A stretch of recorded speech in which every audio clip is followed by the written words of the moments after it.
चलिए, आप सभी का स्वागत है अपने YouTube channel learn with focus पर। हम लोगों ने कल क्या पढ़ा था, force and laws of motion, जिसमें सीखे थे ना कि फोर्स क्या होता। पहले बताया था कि पहले चैप्टर में हमने क्या पढ़ा था कि मोशन क्या है। फिर दूसरे चैप्टर में देखा कि मोशन को कौन इफेक्ट लाता है, मोशन पे कौन इफेक्ट डालता है। हमने देखा था ना कि कोई चीज़ अगर रेस्ट में है तो वो अगर उस पर मैं कोई भी फोर्स लगाता हूँ तो रेस्ट से किस में आ जाती है, मोशन में आ जाती है। और अगर कोई चीज़ मोशन में है तो किस में आ जाती है, रेस्ट में आ जाती है। अगर मोशन में मैं फोर्स लगा रहा हूँ तो किस में आ सकती है, रेस्ट में आ सकती है। तो एक चीज़ तो हमारी समझ में आई कि फोर्स क्या करता है, change of condition of motion. अर्थात जो है फोर्स एक काम क्या करता है कि जो है क्या करता है, मोशन की जो है कंडीशन को चेंज कर देता है। कैसे, अगर कोई चीज़ रेस्ट में है तो मोशन में ला सकता है, और अगर कोई चीज़ मोशन में है तो उसको रेस्ट में ला सकता है। ये चीज़ें हमारी समझ में आई। और कोई चीज़ चलती जा रही तो उसकी डायरेक्शन भी बदल सकता है। फिर हमने यहाँ से लॉ ऑफ इनर्शिया भी निकाले थे।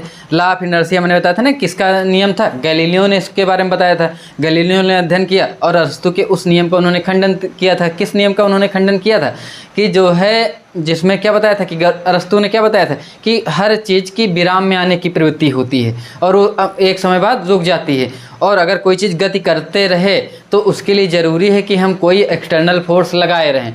तो लेकिन यहाँ पे इसके बाद गैलीलियो ने बता दिया ना, ऐसा कोई जिम्मेदार नहीं। हम लोगों ने कल देखा था ना कि केवल एक बार अगर कोई चीज़ रेस्ट में है तो उसको मोशन में लाने के लिए हम क्या, केवल फोर्स एक बार ज़रूरत है कि एक बार अगर वो मोशन में आ जाए तो उसके बाद उसको गतिमान रहने के लिए, मोशन में रहने के लिए किसी भी एक्सटर्नल फोर्स की कोई ज़रूरत नहीं है। ये इसकी क्या होती, इनर्शिया। इनर्शिया क्या कि कोई चीज़ रेस्ट में है तो रेस्ट में रहेगा, और कोई चीज़ मोशन में है तो मोशन में रहेगा, और वो अपने मन से मुड़ भी नहीं सकती। तो लॉ ऑफ इनर्शिया का हम लोगों ने पहला नियम भी पढ़ा था, law of inertia. Law of, इसको एक बार मैं फिर से लिखे दे रहा हूँ, इससे सबको पता है ना, जड़त्व का नियम। जड़त्व का नियम किसका नियम था, ये गैलीलियो का नियम है ना। फिर इसको किसने संकलित किया था, न्यूटन ने। और इसको हम न्यूटोनियन फिजिक्स में पढ़ते भी हैं ना। न्यूटन ने क्या किया, सारे नियमों को क्रमबद्ध से संकलित किया और उनके 3 नियम बने थे। लॉज ऑफ मोशन के कितने नियम हैं, 3। तो हम पहला पढ़ते हैं ना, ये न्यूटन के नियम में भी लॉज ऑफ इनर्शिया जैसे उसमें पढ़े थे वही न्यूटन के भी पहले नियम पढ़ेंगे।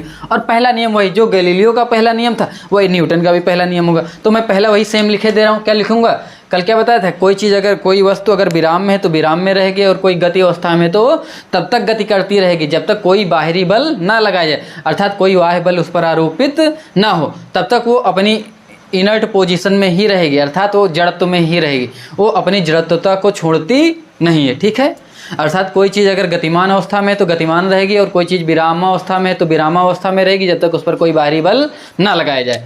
और इसको इंग्लिश में भी लिखना चाहे तो लिख सकते हैं। क्या लिखेंगे, एन ऑब्जेक्ट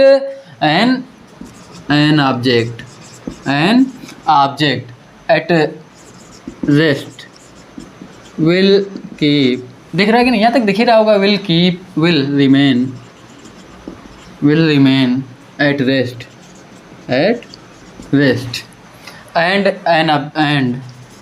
एन ऑब्जेक्ट, उसी ऑब्जेक्ट के बारे में बात कर रहे हैं ना, an object in motion will keep moving, अर्थात वो अपनी गति को बनाए रखेगी। Will keep moving straight line, straight बड़ा है कि छोटा, थोड़ा सा समझ में आ ही रहा होगा, स्ट्रेट लाइन।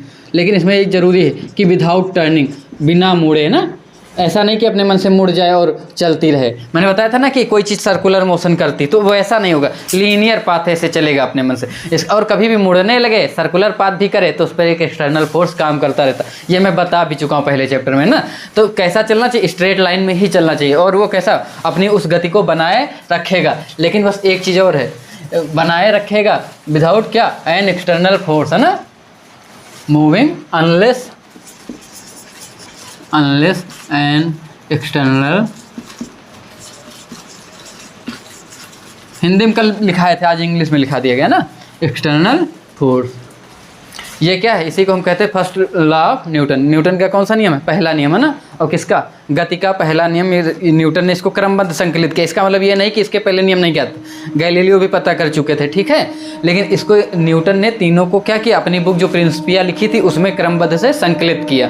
तो न्यूटन के पहले नियम, इसमें हम लोगों ने फिर पढ़ा था क्या कि जो है लॉ, पहला मैंने बताया था ना, लॉ ऑफ इनर्शिया, सॉरी कौन सा, रेस्ट ऑफ इनर्शिया ना, रेस्ट ऑफ इनर्शिया, विराम का जड़त्व ना, इसको हम क्या कहते हैं, विराम का जड़त्व।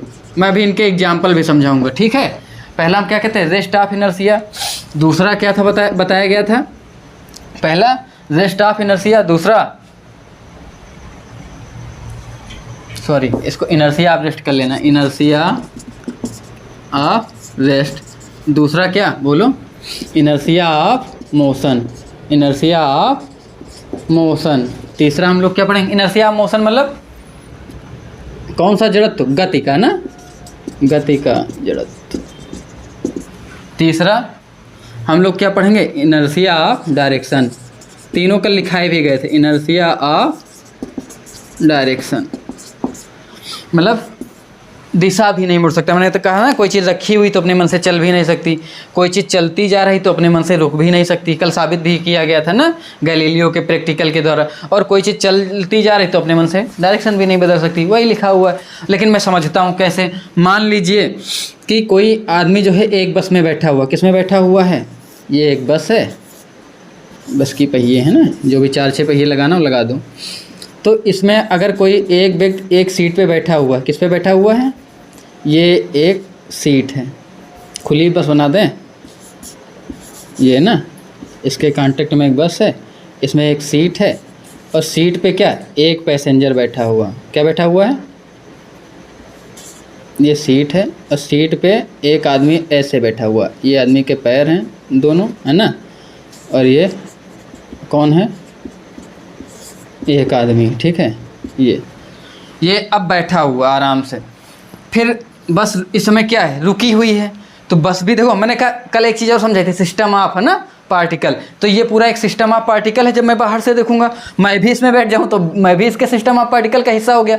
और लेकिन जब मैं बाहर हूं तो मैं क्या कहूँगा, ये एक पूरा सिस्टम ऑफ पार्टिकल है। और मैंने देखा कि बस क्या है, रेस्ट में है। किस में है, अगर बस रेस्ट में है, रेस्ट मतलब विराम में है, तो इसका मतलब ये पैसेंजर भी किस में है, रेस्ट में है, क्योंकि बस भी नहीं चल रही तो ये भी रेस्ट में है।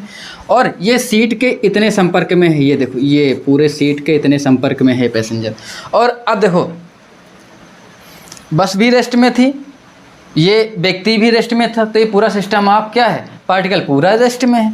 फिर बस का इंजन अचानक स्टार्ट हुआ और बस क्या, आगे की ओर चली।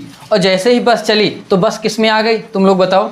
इसकी रेस्ट में होने के बाद अभी ये किस में आई, मोशन में।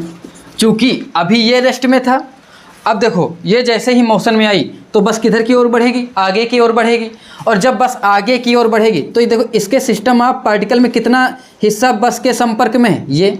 तो बताओ सबसे पहले कौन सा मोशन में आएगा, ये इतना हिस्सा कहाँ आएगा, मोशन में। और ये जैसे ही मोशन में आएगा तो ये हिस्सा किधर निकलेगा, इसका नीचे का भाग किधर निकलेगा, आगे की ओर। और बताओ जो संपर्क में नहीं है, क्या वो तुरंत मोशन में आएगा, नहीं आ पाएगा। तो इसका मतलब जैसे ही ये हिस्सा आगे आएगा और जैसे ही आगे ये वाला आगे भाग पहुंचेगा तो ये अपने आप किधर हो जाएगा, पीछे हो जाएगा। इसीलिए क्या होता है, बस के अचानक स्टार्ट होने पर आदमी क्या होता है, पीछे की ओर झुक जाता है। क्यों, क्योंकि ऊपर का जो हिस्सा होता है वो किस में रहता है, वो रह जाता है रेस्ट में, और नीचे का हिस्सा किस में आ जाता है, मोशन में। इसलिए अचानक बस के स्टार्ट होने पर आदमी क्या होता है, तुरंत पीछे की ओर झुक जाता है और कुछ समय बाद वो खुद को संभालता है। और चूंकि अब ऑब्जेक्ट क्या होता है, बस मोशन में होती और आदमी भी कुछ खुद को संभाल के किस में ले आता है, मोशन में। अब दोनों बराबर मोशन करते रहते हैं, ठीक है, कोई दिक्कत नहीं। लेकिन ये मोशन पे आए, अब मान लीजिए कुछ समय बाद क्या हुआ कि बस जो है चलती जा रही, व्यक्ति भी उस पर बैठा हुआ चलता जा रहा, दोनों सिस्टम ऑफ पार्टिकल एक ही जैसे में है। लेकिन अचानक बस क्या हुआ, हैवी ट्रैफिक आया, बस ने अचानक क्या ले लिया, ब्रेक लिया। और जैसे ही ब्रेक लिया, इस समय कहाँ पे आया, पीछे। जब पीछे आएगा तो कैसे, इधर की ओर झुकेगा, सबको पता है। इसका जो बस स्टार्ट होगी तो आदमी क्या होगा, अचानक पीछे की ओर झुक जाता है, ठीक है, चलती हुई बस के मतलब सॉरी रुकी हुई बस के अचानक चल देने पर। और अगली बार बस चल रही थी, अब इसी को हम चेंज करते हैं उदाहरण को ना, बार बार मिटाने लिखने की जरूरत नहीं। अब हम कहते हैं कि बस मोशन में थी, बस किस में है, बस मोशन में है, तो बस पूरा सिस्टम ऑफ पार्टिकल है। इसका मतलब व्यक्ति भी मोशन में है। बस अगर 50 की रफ्तार से है तो व्यक्ति भी कितने की चल रहा होगा, 50 किलोमीटर पर आवर की, दोनों का सेम है। और फिर बस ने अचानक क्या, हैवी ट्रैफिक आया, बस ने अचानक क्या लिया, ब्रेक लिया। और जैसे ही ब्रेक लिया, अब बताओ ये पूरा इतना कांटेक्ट किस में आएगा, ब्रेक लेने से रेस्ट में आएगा। और चूंकि व्यक्ति का कितना भाग बस के संपर्क में, ये सीट है पूरी, तो इसके जो ये वाला भाग है ये किस में आ जाएगा, बोलो, ये वाला चूंकि पूरा इतना संपर्क में है व्यक्ति का भाग, तो ये बस रेस्ट में आएगी।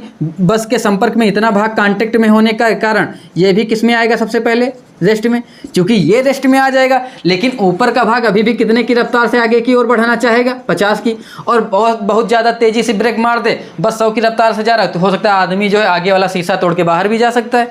कभी कभी मूवी में ऐसा होता है। क्यों होता है? क्योंकि ये वाला भाग किस में आ गया, रेस्ट में, लेकिन ऊपर वाला भाग अभी भी किस में है, मोशन में। तो अब आदमी किधर की ओर झुकेगा, आगे की ओर। होता है कि चलती हुई बस अचानक अगर रुकती है, ब्रेक लेती, तो हम लोग आगे की ओर गिर जाते हैं। इसका कारण क्या है? यही इनर्शिया। ठीक है, कौन सी इनर्शिया?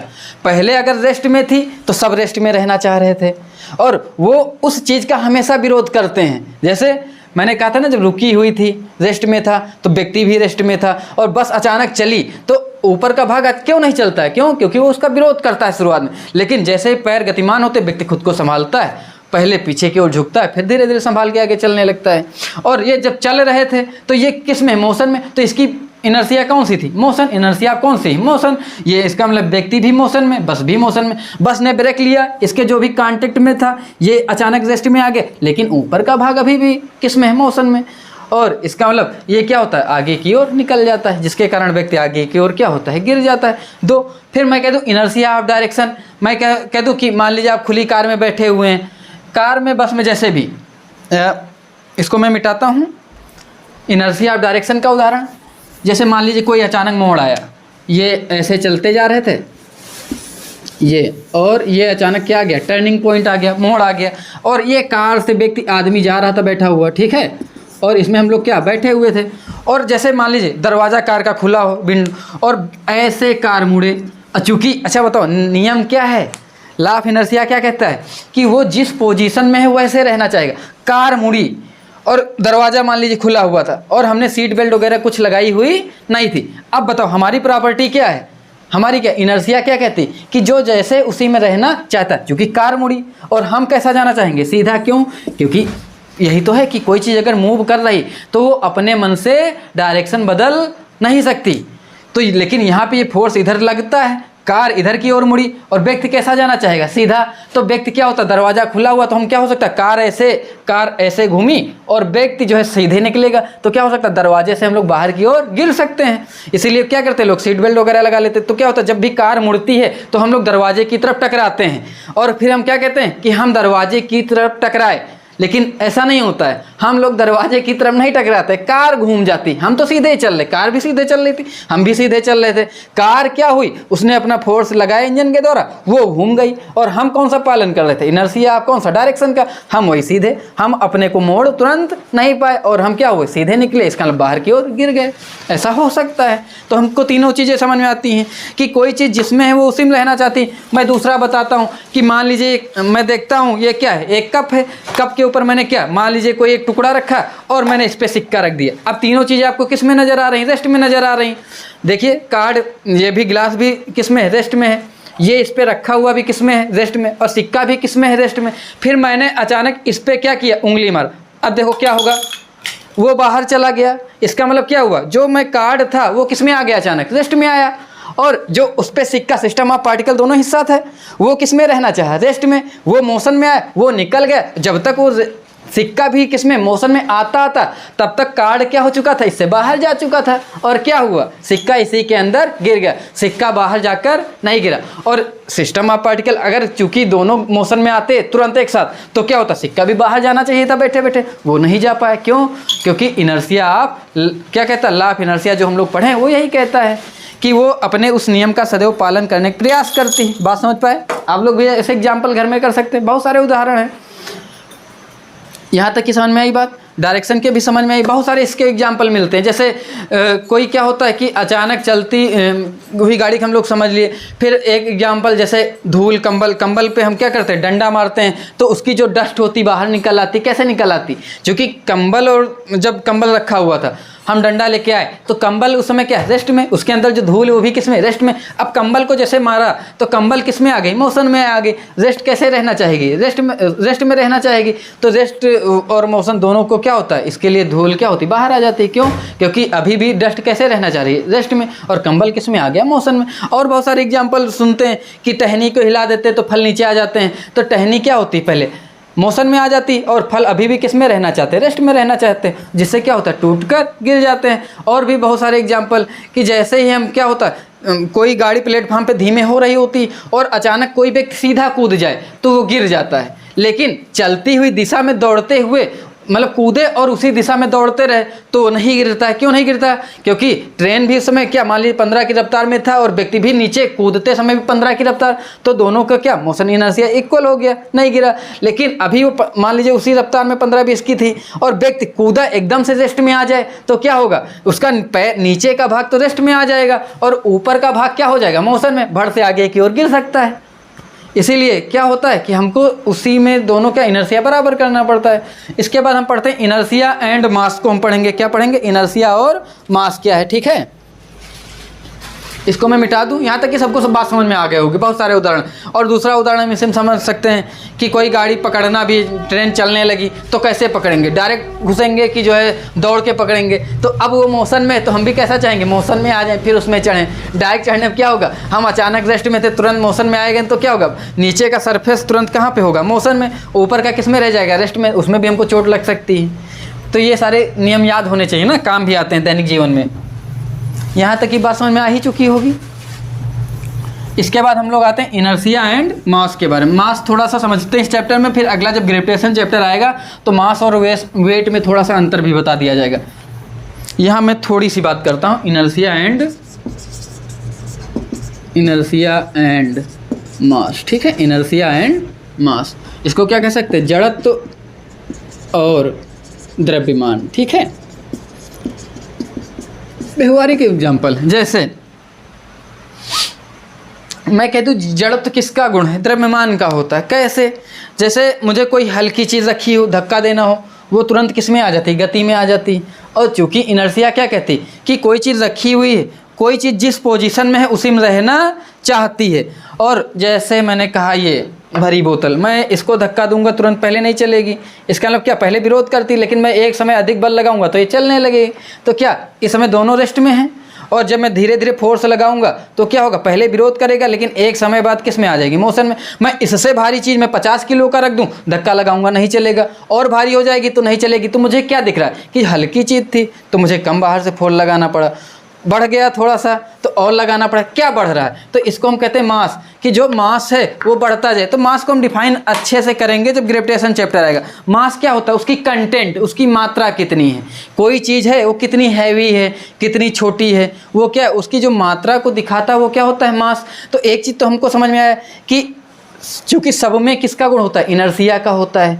तो जो चीज़ हल्की होती उसमें इनर्शिया क्या होती, कम। जैसे कोई चीज़ हल्की थी, मैंने इसको किक किया, बहुत दूर चली गई। लेकिन मान लीजिए फुटबॉल पड़ा हुआ है, आपने किक किया, अब वो पहले उसकी इनर्शिया कैसी थी, रेस्ट की थी, मैंने किक किया, वो तुरंत किस में आ गई, मोशन में, बहुत तेज़ी से मोशन में आ गई। लेकिन अब उतना ही बड़ा पत्थर का टुकड़ा पड़ा हो, आप उस पर पैर से किक करके देखिए तो क्या होगा, हो सकता है पैर टूट जाए, चोट लग जाए। तो यहाँ हमको क्या नज़र आ रहा है कि अब चूंकि पत्थर भी तो रेस्ट में था, उसकी भी इनर्शिया कैसी थी, रेस्ट की, और मैंने उसको किक किया, फोर्स लगाया, किसके लिए, कि वो रेस्ट से किस में आ जाए, मोशन में। अब वो मोशन में क्यों नहीं आई, क्योंकि हमको फिर समझ में आया कि उसका जो कंटेंट है वो ज़्यादा है, अर्थात हमने कहा उसका मास ज़्यादा है। और अगर जिसका मास ज़्यादा होगा तो उसकी इनर्शिया क्या है, ज़्यादा, वो उस समय रेस्ट में ज़्यादा, इसको मतलब उसको मुझको डायरेक्ट मोशन में लाने के लिए ज़्यादा फोर्स लगाना पड़ेगा।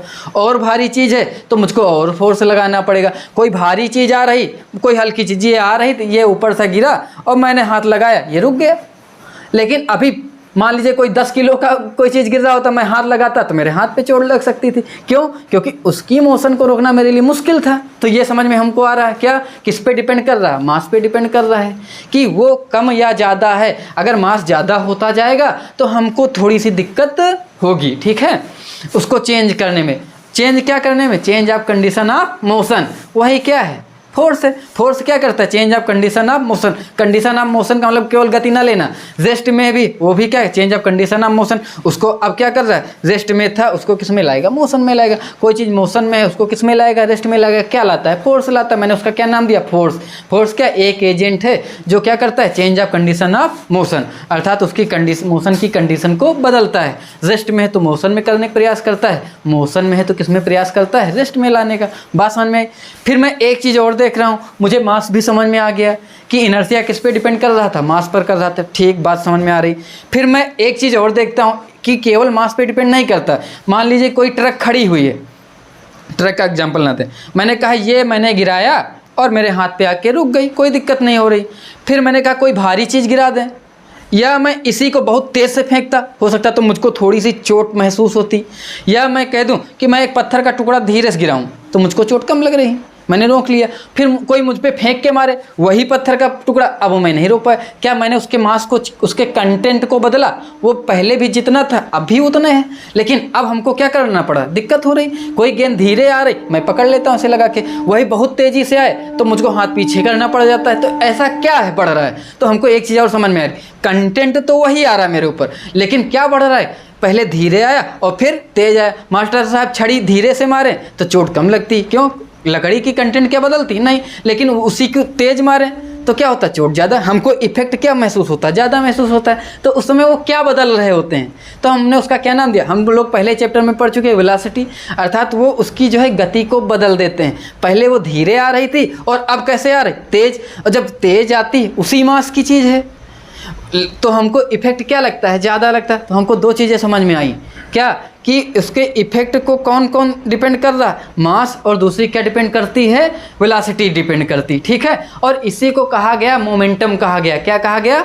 तो मैं इनर्शिया एंड मास तो सबको समझ में आ गया ना। अब मैं अगला बताता हूँ कि मोमेंटम क्या है। ठीक है। मोमेंटम बता भी चुका हूँ थोड़ा बहुत।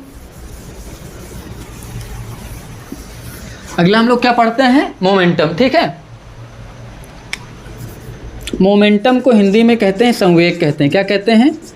मोमेंटम को हम लोग क्या कहेंगे? संवेग कहेंगे। हिंदी में क्या कहा जाता है? अच्छा, वेग स्पष्ट है ना, इसी को कहा जाता है इफेक्ट ऑफ मोशन। क्या कहते हैं? Effect of motion. ठीक है।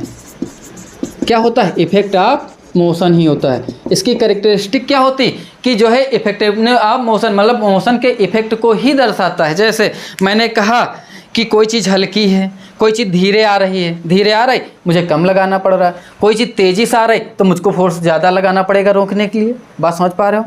तो क्या इफेक्ट ही तो डाल रहा है। तो मोमेंटम क्या है? Effect of motion. कोई चीज़ धीरे से गिरी तो चोट कम लग रही, कंटेंट वही है। इसीलिए क्या होता है? मान लीजिए कोई पत्थर का टुकड़ा है, फेंका जाए, हो सकता है आदमी बच जाए, लेकिन उससे कम ग्राम की गोली होती है।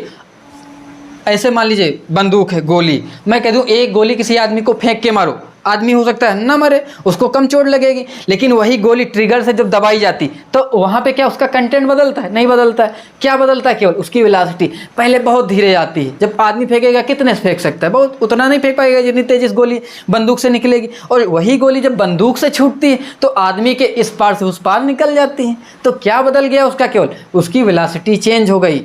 ठीक है। और उस वेलोसिटी चेंज होने से उसका क्या? मोमेंटम चेंज हो गया। और हम उसी को क्या का नाम देते हैं? मोमेंटम। मोमेंटम क्या है? Effect of motion. ठीक है। यहाँ तक कि सबको बात में समझ में आ रही।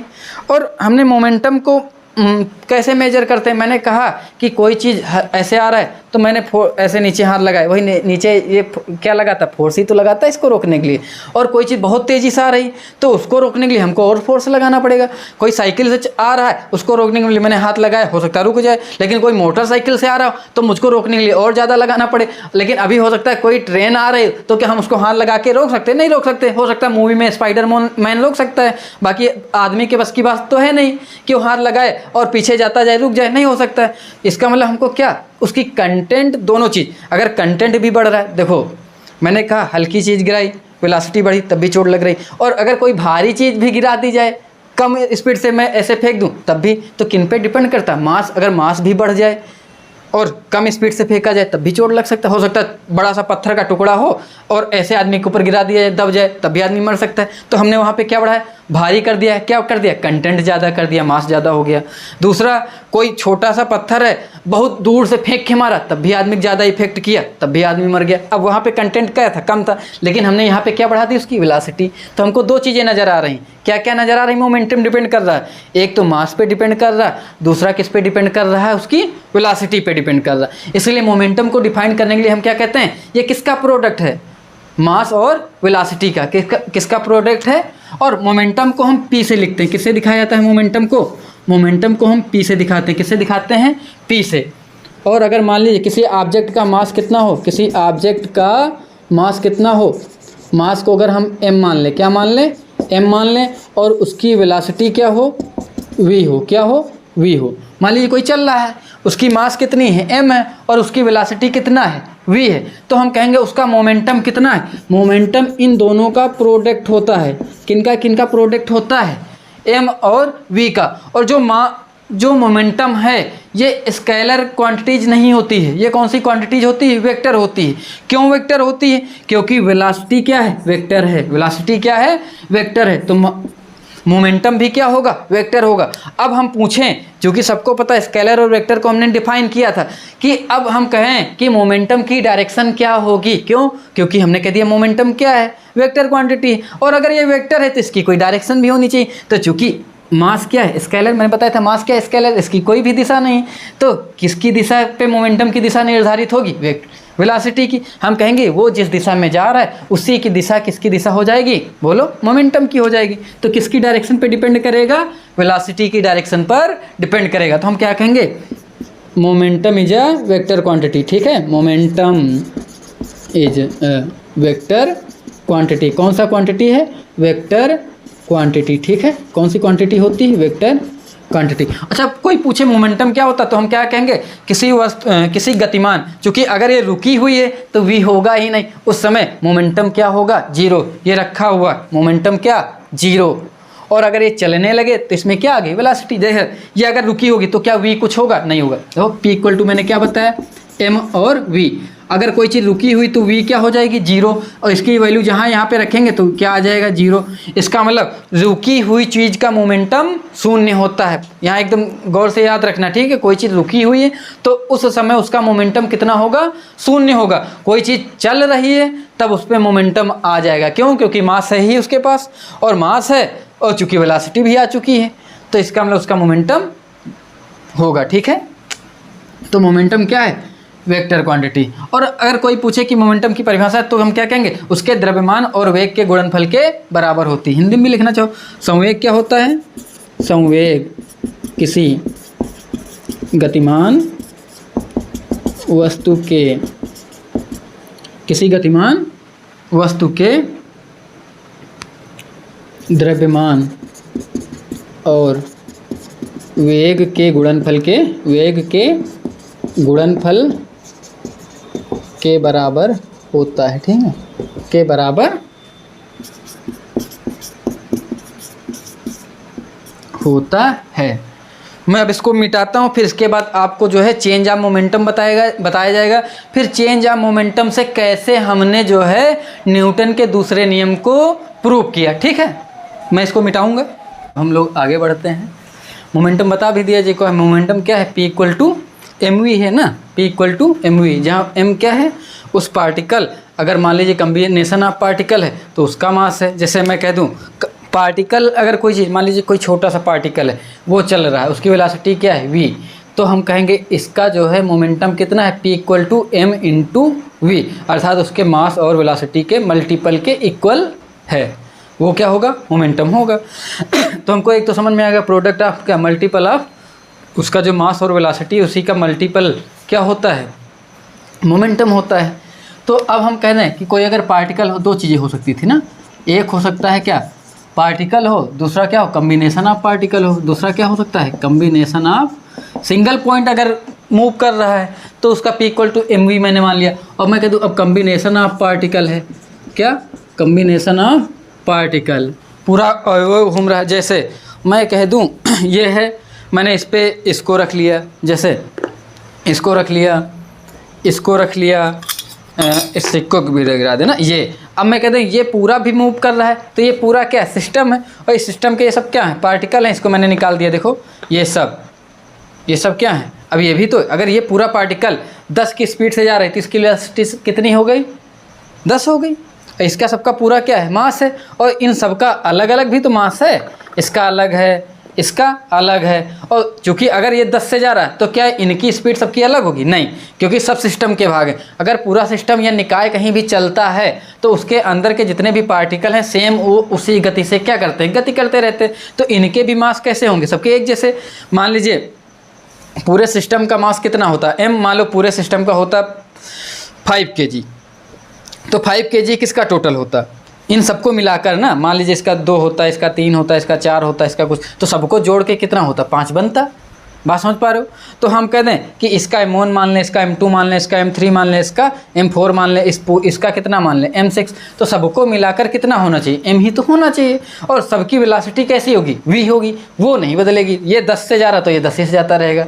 तो बात समझ पा रहे हो कि अगर मैंने कहा ना मोमेंटम कितना होता है, पूरे सिस्टम का मोमेंटम अगर वो v वेलोसिटी से जा रहा है तो कितना है, m है। लेकिन अगर उसके टुकड़ों के अलग अलग कितने हैं, उनके m1 m2 और m3 है। मान लीजिए पहले का कितना है, m1 है, और उसकी वेलोसिटी कितनी हो सकती है, v ही रहेगी, वो चेंज नहीं होगी। दूसरे की कितनी, m2 है, वेलोसिटी कितनी है, v है। तीसरे की क्या, m3 है और v। मान लीजिए सिस्टम के यही 3 पार्ट थे, तो अब बताओ ये 3 पार्ट सिस्टम के थे, तो m1 m2 और m3 इनका टोटल कितना होना चाहिए। मैंने कहा ना पूरे मास के इक्वल होना चाहिए, तो कितने के बराबर होगा, m के इक्वल होना चाहिए। इस कंटेंट में कोई कमी ज़्यादा नहीं आएगी। क्यों, क्योंकि अगर 100 पहले पार्टिकल थे तो 100 अब भी होंगे, टोटल में जोड़ूंगा। सबकी वेलोसिटी क्या होगी, सेम होगी, वो नहीं बदलेगी। तो हम कहेंगे p इक्वल टू क्या होता है, mv होता है ना। तो इनकी पहले की मोमेंटम की इसकी कितनी हो जाएगी, p1 हो जाएगी, इसकी क्या हो जाएगी, p2 हो जाएगी, इसकी क्या हो जाएगी, p3 हो जाएगी। बात समझ पा रहे हो, p1 p2 और p3 होगी। तो मैं कह दूं कि p इक्वल टू क्या है, mv, p इक्वल टू क्या है, mv। तो सबका टोटल कितना हो जाएगा, m1v plus m2v plus m3v plus जितने भी, मान लो हम 3 ही तक मान रहे हैं तो 3 तक होगी। और मान लीजिए इसकी भी वेलोसिटी वही होगी, तो ये क्या होगा, क्योंकि ये वेक्टर क्वांटिटी, वेलोसिटी कौन सी क्वांटिटी, वेक्टर, तो इसके इक्वल होगा। तो एक सिस्टम ऑफ पार्टिकल की तो बात हमको समझ में आ रही। अब हम कहते हैं change in momentum, momentum change भी हो जाए, कैसे हो, याद रखना मोमेंटम कब चेंज होता है। अब इसका मोमेंटम क्यों नहीं बदला, मोमेंटम कब चेंज होगा, जब एक्सटर्नल फोर्स लगे। इंटरनल बहुत सारी चीज़ें जुड़ी हुई, तो इनके अंदर कौन सा फोर्स काम करता है, इंटरमॉलिक्यूलर फोर्स काम करता है, लेकिन उसकी वजह से उसका मोमेंटम कभी नहीं बदलेगा। इसको एक रूल कहते हैं कंजर्वेशन ऑफ मोमेंटम, अर्थात मोमेंटम कभी बदलता नहीं। बहुत सारे उदाहरण बताए जाएंगे। जैसे मैं कह दूं कि सब किसी सिस्टम के भाग, एक गुब्बारे को ले लें। अब गुब्बारे में मैं क्या करता हूँ, पिन से मैं छेद कर दूँ तो क्या होगा, जैसे मैं छेद करता हूँ तो ये गुब्बारा पीछे की ओर भागता है, हवा किधर की ओर निकलती है, आगे की ओर निकलती है। तो यहाँ पे एक ये बात समझना कि अब हम कहते हैं गुब्बारे की तो वेलोसिटी आ गई, तो क्या इसका मोमेंटम बदल गया, नहीं बदलेगा, क्योंकि गुब्बारे की वेलोसिटी किसके कारण आई, उसके अंदर जो हवा भरी हुई थी वो हवा क्या बना रही थी, प्रेशर बना रही थी। मैंने पिन से छेद किया, हवा आगे निकलने लगी और गुब्बारा पीछे भागने लगा। ये हमको बात समझ में आती है। तो इसका मतलब क्या, या मैंने कहा नीचे किया, हवा क्या इधर भगी तो गुब्बारा उधर भग रहा। तो ये चीज़ें समझ में आ रही। दूसरा मैंने कहा कि मैंने जो है कहीं किसी रॉकेट से क्या, मैंने रॉकेट जलाया, बच्चे जलाते नहीं जलाने में, उसकी नीचे जैसे उसमें करा बारूद ने ब्लास्ट किया, बारूद क्या वो पीछे की ओर फेंकेगा और रॉकेट आगे की ओर भाग रही। तो क्या इसका मोमेंटम बदलेगा, नहीं। जब भी उसकी इंटरनल प्रॉपर्टी में कोई चेंज होगा तो मोमेंटम नहीं बदलता। कब बदलेगा, जब कोई एक्सटर्नल फोर्स बाहर से काम करे। ये रखा हुआ, ये चल रहा था, लेकिन इसको मैं और बाहर से पुश कर दूं, तब इसका मोमेंटम बदलेगा। मोमेंटम कब बदलेगा, क्योंकि मोमेंटम बदलने के लिए, क्योंकि ये इसका मास तो बदल नहीं सकते, क्या बदलेंगे, वेलोसिटी। वेलोसिटी बदलने के लिए मुझे क्या लगाना पड़ेगा, फोर्स लगाने पड़ेगा। फोर्स लगाएंगे तो क्या होगा, चेंज ऑफ वेलोसिटी होगा, और जैसे ही वेलोसिटी चेंज होगी मोमेंटम बदलेगा। अब मोमेंटम कब बदलेगा, जब मैं एक्सटर्नल फोर्स को लगाऊंगा। इंटरनल फोर्स लगाने से जो भी उसके अंदर इंटरनल काम करता है उससे मोमेंटम नहीं बदलता। इसका मोमेंटम क्या होता है, कंजर्व रहता है, वो संरक्षित रहता है। उसको क्या कहते हैं, कंजर्वेशन ऑफ मोमेंटम, अर्थात जो है संवेग संरक्षण का नियम भी कहते हैं। क्या कहते हैं, संवेग संरक्षण, ठीक है। तो उसकी बात बाद में होगी। अब हम चेंज इन मोमेंटम की बात करेंगे। चेंज कब होगा? जब हम उस पर क्या करेंगे, एक फोर्स अप्लाई करेंगे। ये चल रहा है, इसका कुछ मोमेंटम है, अब इसके मोमेंटम को मुझको बदलना है। दो तरीके हो सकते हैं। मैं कह दूँ कोई चीज़ चल रही है, अब उसमें क्या है, मोमेंटम है, मुझे उसको रोकना है, मैं बाहर से क्या लगाऊंगा, फोर्स लगाऊंगा, तो वो क्या होगी, धीरे धीरे धीरे होने लगेगी। तो मोमेंटम ये 10 की स्पीड से जा रही, कितने की स्पीड से, इसमें कुछ मास है तो मोमेंटम है। फिर मैंने फोर्स लगाया, इसकी स्पीड कितनी हो लगी, 10 से 9 हुई, 8 हुई, 7 हुई, 5 हुई, 4 हुई, 3 हुई, 2 हुई, और एक समय ऐसा है कि कितनी हो गई, 0 हो गई, शून्य हो गई। और जैसे ही शून्य हुआ तो क्या हो गया, मोमेंटम शून्य हुआ। लेकिन हमको एक चीज़ तो समझ आया कि मैंने इसके मोमेंटम को बदला, कब बदला, बाहर से फोर्स लगाकर बदला। बात समझ पाए, एक्सटर्नल फोर्स लगाए, इसके इंटरनल से हमको कोई मतलब नहीं है। तो मोमेंटम कब बदलेंगे, जब हम एक फोर्स उस पर अप्लाई करेंगे। ये पहले क्या हुई थी, रुकी हुई थी, मोमेंटम शून्य था, मैंने बाहर से फोर्स अप्लाई किया, इसमें वेलोसिटी चेंज हो क्योंकि मास पहले से था, तो इसमें मोमेंटम आने लगा। वो कब तक आएगा, जब तक मैं इस पर फोर्स लगाता रहूँगा, इसका मोमेंटम बदलता रहेगा। बात हमको एक चीज़ समझ में आ चुकी है यहाँ पे। मोमेंटम कब चेंज होगा, जब हम उस पर एक फोर्स अप्लाई करेंगे। तो मैं इसको मिटाता हूँ, यहाँ तक कि समझ में आ ही गई होगी बात। क्या करते हैं, अप्लाई फोर्स करते हैं। क्या करते हैं, मान लीजिए कि जो है कोई m मास के ऑब्जेक्ट है, कितना m मास के ऑब्जेक्ट पर मैं एक फोर्स क्या करता, apply force for time t। मान लो कितने समय के लिए मैं अप्लाई करता, t समय के लिए अप्लाई करता, तो वो क्या होता, वो जो है उसकी वेलोसिटी, मान लीजिए पहले वेलोसिटी कितनी थी, मैं इसको बाद में लिखता हूँ। मैं कह दूँ कि किसी का ऑब्जेक्ट का मोमेंटम कितना था, उसका मोमेंटम था, मैंने उसका नाम दे दिया p1, कितना था, v1 क्या था कि मान लीजिए कोई ऐसे मूव कर रहा था, मैंने कहा इसका मास कितना है, m है, v1 माना चाहो v1 मान लो, या इसको अगर आप कहते हैं इसकी वेलोसिटी u है तो u मान सकते हो। तुम्हारी इच्छा के ऊपर डिपेंड करता है आप कैसा उसको मानना चाह रहे हैं। मैंने कहा इसकी वेलोसिटी कितनी है, u है, तो यहाँ पे हम v1 ना लिख के क्या लिखेंगे, u लिख सकते हैं। वो आपके ऊपर डिपेंड करता है आप कैसा लिखना चाहें। मैंने कहा पहले उसका कितना था, p1 इक्वल टू क्या था, mu था। अब मैंने कहा इस पर मैंने फोर्स अप्लाई किया, जैसे ही फोर्स अप्लाई करेंगे, अगर चल रही रोकने के लिए अप्लाई किया तो रुक भी जाएगी, बढ़ाने के लिए पीछे से पुश किया तब भी मोमेंटम चेंज होगा, चेंज हो ही सकता है। तो मोमेंटम चेंज होने में अगर धक्का दे रहे तो मोमेंटम बढ़ता जाएगा, रोकने के लिए फोर्स लगा रहे मोमेंटम तब भी चेंज होगा, लेकिन तब मोमेंटम कम होगा। तो मोमेंटम फोर्स लगाकर घटा और बढ़ा दोनों सकते हैं। अब वो हमने कैसे लगाया है वो उस पर डिपेंड करता है, हमको उस पर नहीं जाना है। हम इतना कह रहे हैं कि हमने एक फोर्स बाहर से अप्लाई किया और हमने इसके मोमेंटम को बदल दिया। पहले P1 था तो हम बदल के कितना कर सकते हैं, P2। जैसे हम कह दें अप्लाई फोर्स फॉर टाइम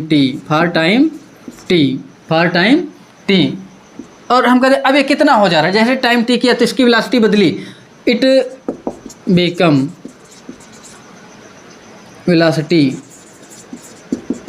कितनी हो गई वेलोसिटी, पहले u थी हमने कहा v हो गई, पहले जा रहा था उसकी वेलोसिटी कितनी थी u, अब हमने बाहर से फोर्स अप्लाई किया और वेलोसिटी कितनी हो गई, v हो गई। बात समझ पा रहे हो।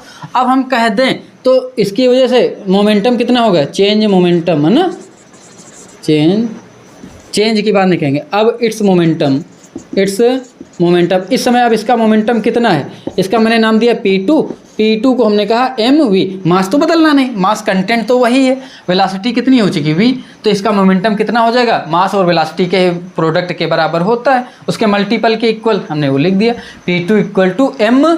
अब हम कहते हैं कितना मोमेंटम चेंज हुआ। मान लीजिए दो तरीके हो सकते थे, मैंने कहा अच्छा उदाहरण से बता दूं, मैंने कहा इसकी यूनिट इसका मास कितना है 2, मैं यूनिट अभी नाम नहीं लूँगा, मास का है 2, और मैंने कहा इसकी वेलोसिटी 5, तो अच्छा मोमेंटम कितना हुआ, 2 और 5 का मल्टीपल ही तो होगा। मैंने अब बताओ मोमेंटम कितना, 10 हो गया। अब हम क्या इसके इस 2 को बदल सकते हैं, नहीं बदल पाएंगे, क्यों, ये ऐसे में यूनिट नहीं लिख रहा हूँ, ठीक है, अभी कहना नहीं कि यूनिट क्यों नहीं बताए, वो बात की बात है, ठीक है।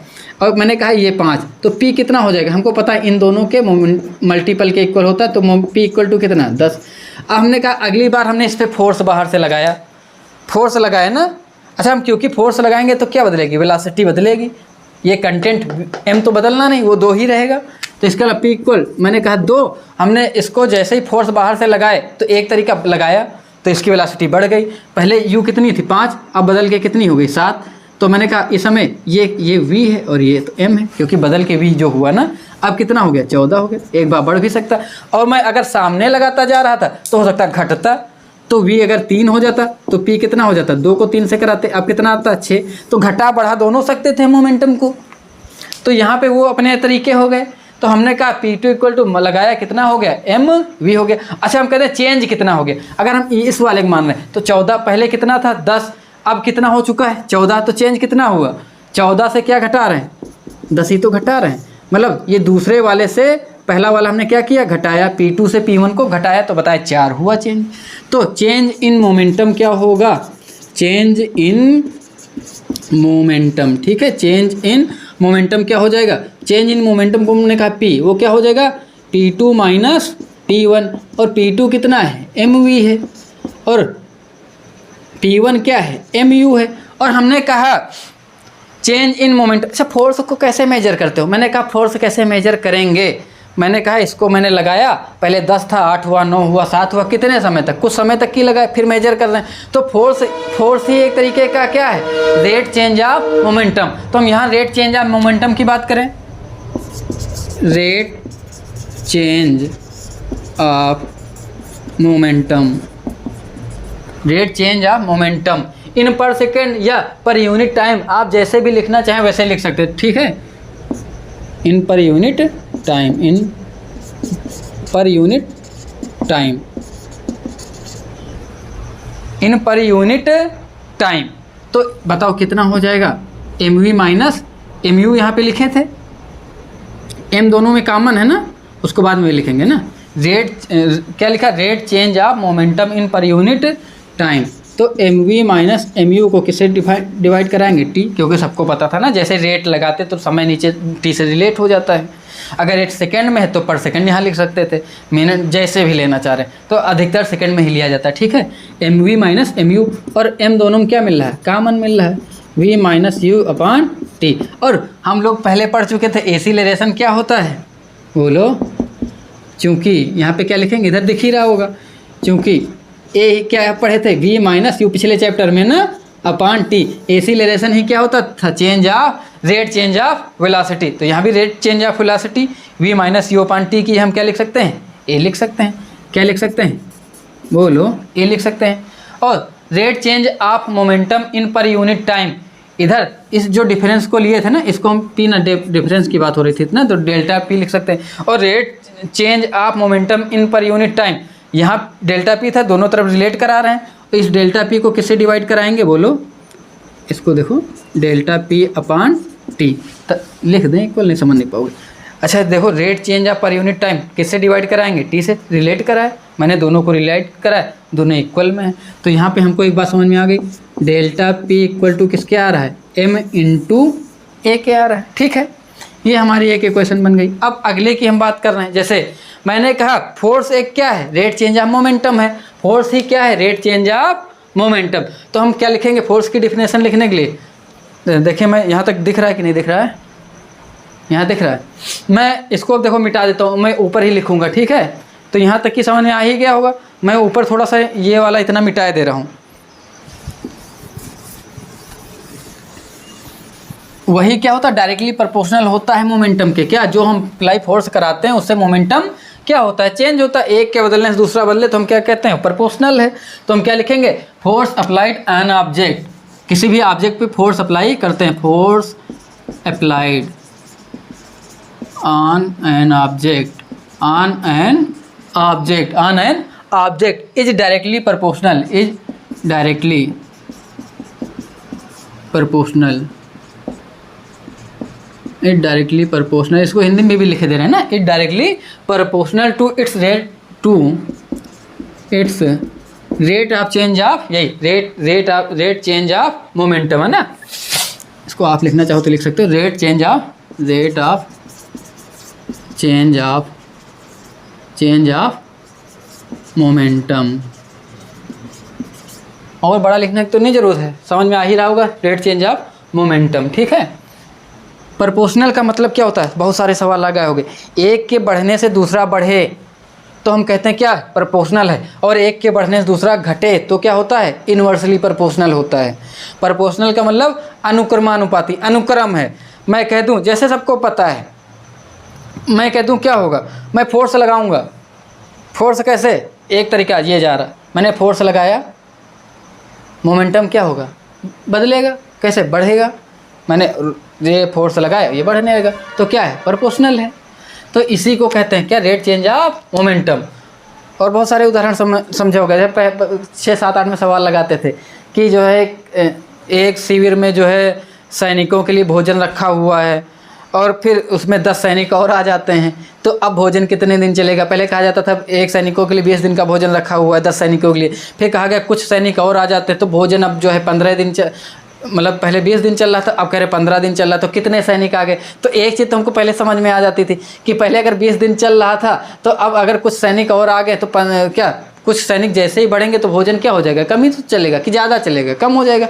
तो इसका मतलब सैनिकों की संख्या बढ़ने से भोजन क्या हो रहा था, घट रहा था। तो वहाँ इन्वर्सली प्रोपोर्शनल होता था, व्युत्क्रम होता था। और दूसरा एक पढ़ते थे कि 5 पेन का मूल्य इतने रुपए है, 10 रुपये, तो 10 पेन का कितना हो जाए। तो एक बात हमको यहाँ समझ में आती थी, 5 का पेन अगर 10 है तो 10 पेन का कुछ ज़्यादा ही होगा, कम तो होना नहीं। तो यहाँ पे कौन सा संबंध था, डायरेक्टली प्रोपोर्शनल, क्योंकि एक के बढ़ने से दूसरा बढ़ रहा था, एक के घटने से दूसरा घटेगा। पेन कम हो जाएंगे तो रेट भी कम हो जाएगा। ये सबको दैनिक जीवन में उपयोग करते हैं। तो कहाँ पे डायरेक्टली प्रोपोर्शनल है, कहाँ इन्वर्सली प्रोपोर्शनल है, इसको फिजिक्स में लगातार हमको ज़रूरत इसकी पड़ती रहेगी। तो rate change of momentum, force apply on a object is directly proportional to its rate change of momentum. तो हम क्या कहेंगे, इसको हिंदी में लिख लिया जाए, किसी गतिमान वस्तु पर आरोपित बल उसके संवेग परिवर्तन की दर के समानुपाती होता है। के समानुपाती मतलब अनुपात दोनों क्या होते हैं, समानुपाती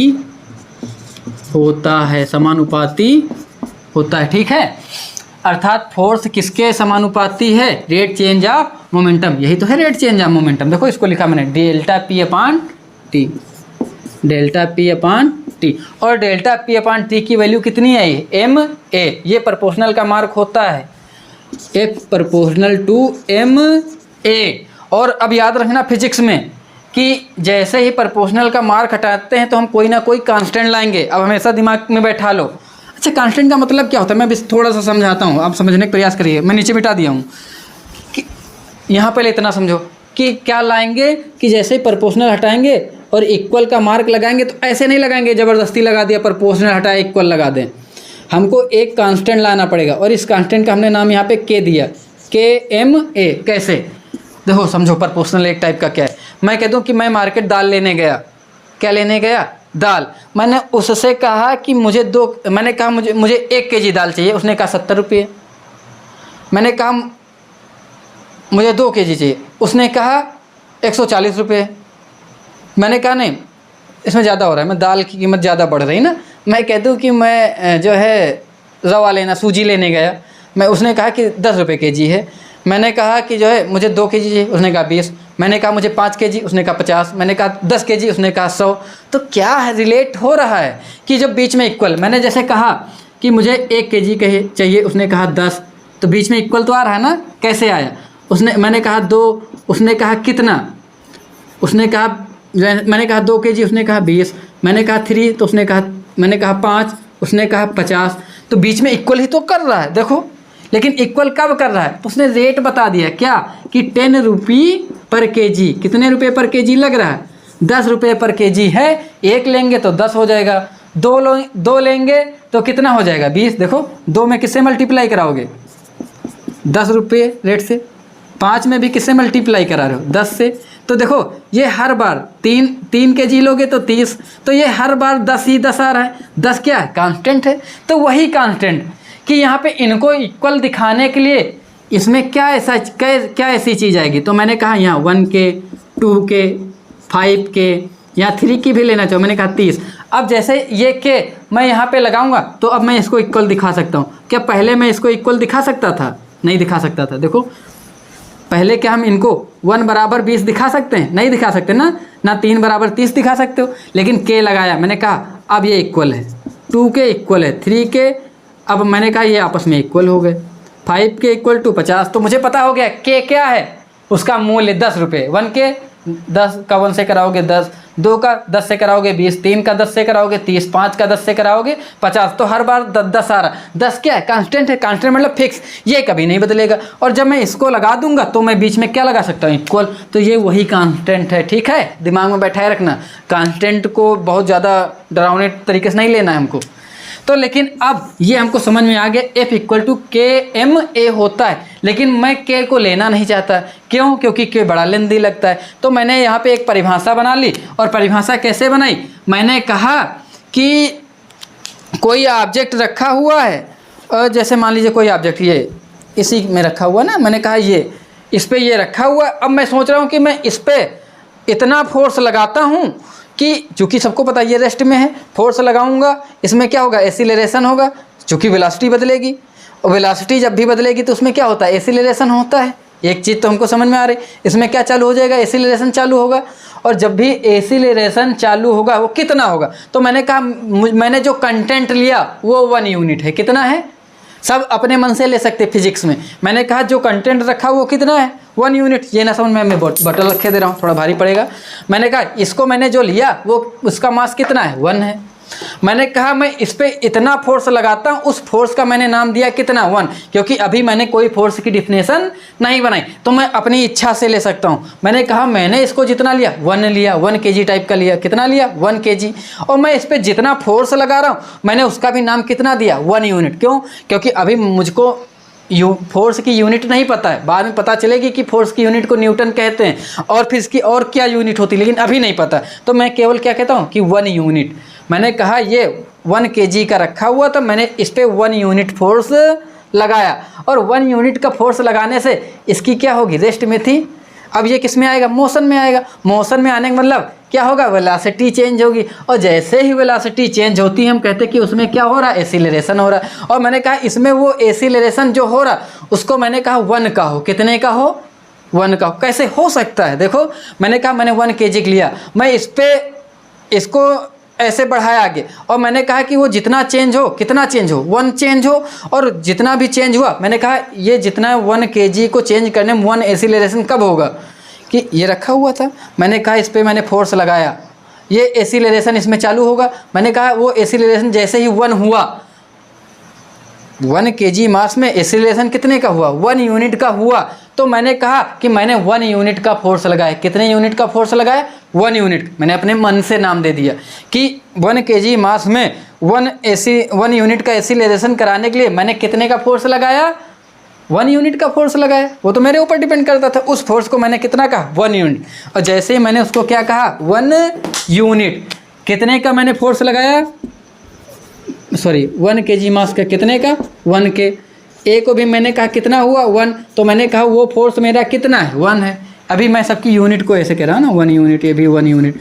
सबकी यूनिट क्या क्या है वो मैं बाद में डिफाइंड किया जाएगा। ठीक है, तो देखो सब 1 1 हो गया। फोर्स को कितना रखेंगे? यहाँ पे 1 रखेंगे। के एम को मैंने कितना रखा? 1। ए को भी मैंने कितना रखा? 1। तो सबको मल्टीप्लाई कराओ तो के इक्वल टू कितना आया? 1 आया। के कितना आ गया? 1। इसको अगर इक्वेशन माने तो इसमें के की वैल्यू जब मैं रखूँगा कितना रख दूंगा? 1। तो एफ इक्वल टू क्या आ जाएगा? एम ए आएगा। क्या आएगा? M A. ठीक है, कितना आ जाएगा? M A. ठीक है, मैं इसकी डिफिनेशन यहाँ लिखना चाहूँ तो लिख दूँ। देखो ये लाइन समझ में आ गई ना? मैं यहाँ पे इसकी डिफिनेशन यहाँ पे लिखे दे रहा हूँ कि कितने को लगा रहा हूँ। नाम उसको थोड़ा सा लिख सकते हैं, ऐसे लिख सकते थे कि यदि किसी वस्तु के 1 kg के भार वाले, कितने? 1 kg के द्रव्यमान वाले वस्तु में कुछ फोर्स लगाने से उसमें 1 मीटर प्रति सेकंड स्क्वायर का त्वरण उत्पन्न हो, तो मैं लगाया गया बल 1 यूनिट होता है। कितना? 1 यूनिट। या मैं ऐसे कह सकता हूँ कि 1 यूनिट का 1 kg के मास में 1 kg वाले मास द्रव्यमान वाले में 1 यूनिट का बल लगाने से उसमें यदि 1 मीटर प्रति सेकंड स्क्वायर का त्वरण उत्पन्न हो तो के कितना होगा? तब के 1 होगा। के कितना होगा? 1। उसको मैं डिफाइन कर रहा हूँ पे, उसी की मैं डिफिनेशन लिख रहा हूँ। ठीक है, ये मैं इसकी डिफिनेशन यहाँ पे लिखे दे रहा हूँ, लिख दूँ? 1 यूनिट फोर्स क्या है?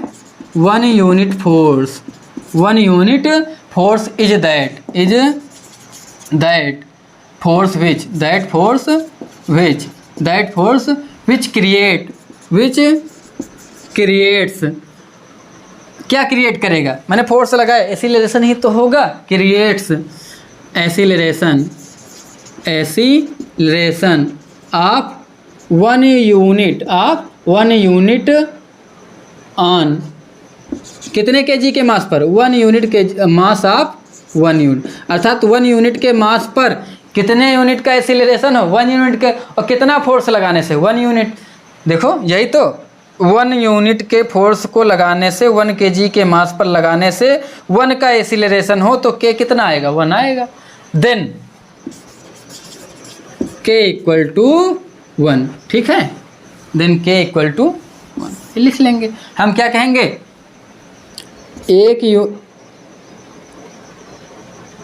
यदि एक यूनिट है ना के द्रव्यमान वाले वस्तु में 1 यूनिट का बल लगाने से, लिख लेना हिंदी वाले भी ना, बल लगाने से 1 मीटर प्रति सेकंड स्क्वायर का त्वरण उत्पन्न हो